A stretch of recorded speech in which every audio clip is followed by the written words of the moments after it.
10 minute series में आप सभी का बहुत बहुत स्वागत है और उम्मीद करता हूं कि आप सब लोग बहुत अच्छे होंगे।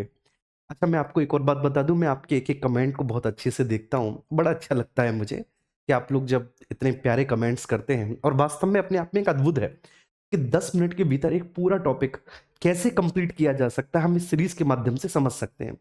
हम थोड़ा सा चीज़ों को फास्ट लेकर चलते हैं, लेकिन मैं आपको पूरा समय देता हूं कि आप लोग स्क्रीनशॉट भी ले सकते हैं और बाकायदा स्क्रीनशॉट लेकर जो है ना, अपने इन सभी कॉन्सेप्ट को बहुत अच्छा कर सकते हैं। आज हम वित्त आयोग के बारे में बात करेंगे। आप सभी को पता है कि कॉम्पिटेटिव एग्जामिनेशंस की दृष्टि से वित्त आयोग कितना महत्वपूर्ण है। चलिए आइए, ठीक है, शुरुआत करते हैं हम वित्त आयोग के बारे में। तो अगर हम इसके परिचय के बारे में डिस्कस करें तो इसके परिचय के बारे में बोला गया है कि इंडियन कॉन्स्टिट्यूशन में 1950 का जो आर्टिकल है 280, उसमें एक वित्त आयोग के गठन का प्रावधान किया गया है। और आपको ये ध्यान रखना है कि ये जो वित्त आयोग है वह एक अर्ध न्यायिक निकाय होगा। क्लियर है? इसका गठन भारत के राष्ट्रपति के द्वारा किया जाता है। हम सब लोग जानते हैं कि प्रति 5 वर्ष के अंतराल पर इसका गठन राष्ट्रपति महोदय के द्वारा किया जाता है। तो दो चीजें आपको, सबसे पहले कि भारतीय संविधान के आर्टिकल 280 में 280 में वित्त आयोग का गठन किया गया है। दूसरी चीज कि यह एक अर्ध न्यायिक निकाय होता है। अच्छा, नियुक्ति जो करता है इसका वह राष्ट्रपति है। चलिए, अब वित्त आयोग की हम संरचना के बारे में थोड़ी सी बात करेंगे। आर्टिकल 280 क्लॉज 1 में यह कहा गया है कि राष्ट्रपति इस संविधान के प्रारंभ से 2 वर्ष के भीतर, तत्पश्चात प्रत्येक 5वें वर्ष की समाप्ति पर, ऐसे पूर्व तय समय पर जिसे राष्ट्रपति आवश्यक समझे, आदेश के द्वारा एक वित्त आयोग का गठन करेगा, जो राष्ट्रपति द्वारा नियुक्त किए जाने वाले एक अध्यक्ष और 4 अन्य सदस्यों से मिलकर बनेगा। ये इसकी संरचना है।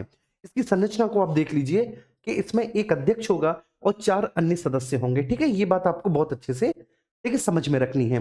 तो जब हम इसकी संरचना के बारे में डिस्कस करते हैं, इसके स्ट्रक्चर के बारे में, तो इसकी संरचना बड़ी स्पष्ट है कि इसमें एक अध्यक्ष होगा मेरे प्यारे साथियों, और इसमें 4 अन्य सदस्य होंगे। ठीक है, ये ध्यान रखना। अब इनकी एलिजिबिलिटी क्या होगी, इनकी क्वालिफिकेशंस क्या होंगे, उसके बारे में हम आगे डिस्कस करेंगे। तो यहां पर भी आपको 2 बातें याद रखनी है कि बोला गया है आपके ओरिजिनल कॉन्स्टिट्यूशन में कि संविधान के लागू हो जाने के 2 वर्ष के भीतर राष्ट्रपति एक वित्त आयोग का गठन करेगा। उसके बाद प्रत्येक 5वें वर्ष, देखिए, इस तरह से वित्त आयोग का राष्ट्रपति के माध्यम से गठन किया जाएगा। ये आपके संविधान में बोला गया है। अब संरचना आर्टिकल 280 क्लॉज 2 में क्या बोला गया है? इसमें बोला गया है कि संसद विधि के द्वारा उन एलिजिबिलिटीज का जो आयोग के सदस्यों के रूप में नियुक्त किए जाने के लिए आवश्यक होंगी, उस रीति का जिससे कि उनका चयन किया जाएगा, उसके बारे में अवधारणा कर सकेंगी। कुल मिलाकर तो ये संसद को जिम्मेदारी सौंपी गई है कि संसद विधि के द्वारा इनकी एलिजिबिलिटीज, इनकी योग्यताओं का निर्धारण करें। अब क्या क्या योग्यताएं हैं वो तो हम बात करेंगे ही, लेकिन हम सब लोग जानते हैं कि एक अध्यक्ष और 4 अन्य सदस्य होते हैं जिनको राष्ट्रपति के द्वारा नियुक्त किया जाता है। वे उस अवधि के लिए सेवा करते हैं जो राष्ट्रपति अपने आदेश में निर्दिष्ट करता है, और वह पुनर्नियुक्ति के पात्र होते हैं। ये आपको स्पेशली ध्यान रखना है कि भैया जी, उनका रीअपॉइंटमेंट हो सकता है, वह पुनर्नियुक्ति के पात्र होते हैं। ठीक है, ये बात समझ में आ गई। अब यहां पर हम देखेंगे, अध्यक्ष को सार्वजनिक मामलों का अनुभव होना चाहिए। ठीक है, बिल्कुल सिंपल सी बात है। अध्यक्ष की योग्यता के बारे में बोला है कि अध्यक्ष को सार्वजनिक मामलों का अनुभव होना चाहिए। इसके अलावा जो 4 अन्य सदस्य हैं, उसमें से एक सदस्य को उच्च न्यायालय के न्यायाधीश या उस पद हेतु नियुक्त होने के लिए सम योग्यता धारण करने वाला व्यक्ति होना चाहिए। मतलब एक व्यक्ति ऐसा होना चाहिए जो या तो हाई कोर्ट का जज हो या फिर हाई कोर्ट के जज के समकक्ष योग्यता धारण करता हो, क्योंकि यहां पर एक व्यक्ति ऐसा होता है जिसके पास हाई कोर्ट के जज के समकक्ष योग्यता होती है, समकक्ष योग्यता होती है, या फिर वो हाई कोर्ट का जज ही होता है। ठीक है, कोई भी हो सकता है। तो इसलिए ध्यान रखना, इस आयोग के द्वारा दिए जाने वाले जो भी निर्णय हैं, जो भी फैसले हैं, ठीक है, वो आप कह सकते हैं कि न्यायिक प्रकृति के होते हैं, लेकिन पूरे संपूर्ण तरीके से तो नहीं। इसलिए हम इसे अर्ध न्यायिक आयोग कहते हैं। ठीक है ना, ये ध्यान रखना। इसलिए इसको अर्ध न्यायिक आयोग क्या कहा है? क्योंकि एक व्यक्ति ऐसा है जो हाई कोर्ट के जज के समकक्ष या फिर हाई कोर्ट का जज भी हो सकता है। चलो, तो एक व्यक्ति तो क्लियर हो गया। उसके बाद एक ऐसे व्यक्ति होना चाहिए जिसके पास सरकार के वित्त और लेखाओं का विशेष ज्ञान हो। तो एक ऐसा व्यक्ति जिसके पास सरकार के वित्त और लेखाओं का विशेष ज्ञान हो, बहुत अच्छे से ध्यान में रखना है बच्चे। देखिए, सरकार के वित्त और लेखाओं का विशेष ज्ञान हो। एक ऐसा व्यक्ति हो जिसे वित्तीय मामलों में प्रशासन का व्यापक अनुभव हो, और एक ऐसा व्यक्ति जो अर्थशास्त्री हो। ठीक है, जो क्या हो, अर्थशास्त्री। तो यहाँ पर 4 अन्य सदस्यों की योग्यताओं के बारे में, एक हाईकोर्ट का जज, दूसरा जिसको सरकार के वित्त और लेखाओं का ज्ञान हो, एक जिसको वित्तीय प्रशासन के बारे में नॉलेज हो, और एक अर्थशास्त्री हो। अब हम आगे बात करेंगे कार्य क्या है। तो सबसे पहले हम वित्त आयोग के कार्यों के बारे में डिस्कशन करेंगे, बस केवल इतना ही है।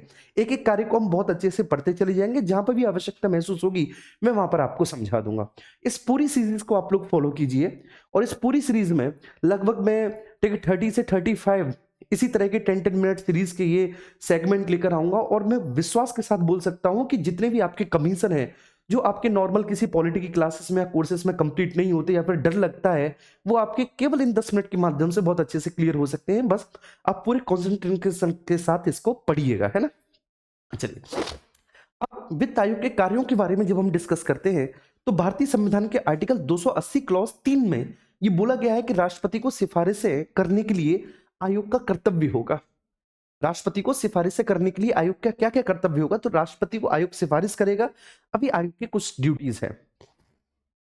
सबसे पहले वह संघ और राज्यों के बीच करों के शुद्ध इनपुट्स के जो इस अध्याय के अधीन उनमें विभाजित किए जाने हैं या किए जाएं, वितरण के बारे में, और राज्यों के बीच ऐसे आगमों के तत्संबंधी भाग के आवंटन के बारे में राष्ट्रपति को सूचित करेंगे। मतलब करों के विभाजन से संबंधित लेकिन जो भी कार्य उसको सौंपे गए हैं, वो उन कार्यों के बारे में राष्ट्रपति को सूचित करेंगे।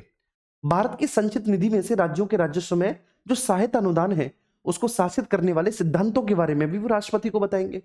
वित्त आयोग के द्वारा की गई सिफारिशों के आधार पर राज्य में पंचायतों के संसाधन की अनुपूर्ति के लिए किसी राज्य की संसद निधि के संवर्धन के लिए आवश्यक उपायों के बारे में वो राष्ट्रपति को बताएंगे, और कुल मिलाकर नगर पालिकाओं के संसाधन के बारे में भी बताएंगे, और ये सारी चीजें हैं। लेकिन ध्यान रखना, वित्त आयोग के द्वारा बच्चे जो भी सिफारिशें दी जाती हैं, जो भी सिफारिशें की जाती हैं, वह राष्ट्रपति के लिए बाध्यकारी नहीं होती। ठीक है ना, वह केवल व केवल, ठीक है, परामर्शी सिफारिशें होती हैं। कैसी होती हैं? वह परामर्शी सिफारिशें होती हैं, वह बाउंडेड नहीं होती, वह बाध्यकारी नहीं होती। तो इस बात को आप बहुत अच्छे से स्पष्ट कर लीजिएगा, बाध्यकारी नहीं होती। आप इस 10 मिनट सीरीज से जुड़िए। एक पूरी प्लेलिस्ट है, इस प्लेलिस्ट के माध्यम से पूरा आपको समझाया जा रहा है। अपना कीमती समय देने के लिए आप सभी लोगों का बहुत बहुत धन्यवाद। इसी तरह से आप इन चैप्टर्स को, इन टॉपिक्स को पढ़ते रहिए, आनंदित होते रहिए। बहुत बहुत धन्यवाद। फिर से अगले किसी क्लास में हमारी मुलाकात एक नए टॉपिक के साथ होगी। जब तक के लिए आप अपना ख्याल रखिएगा। Thank you.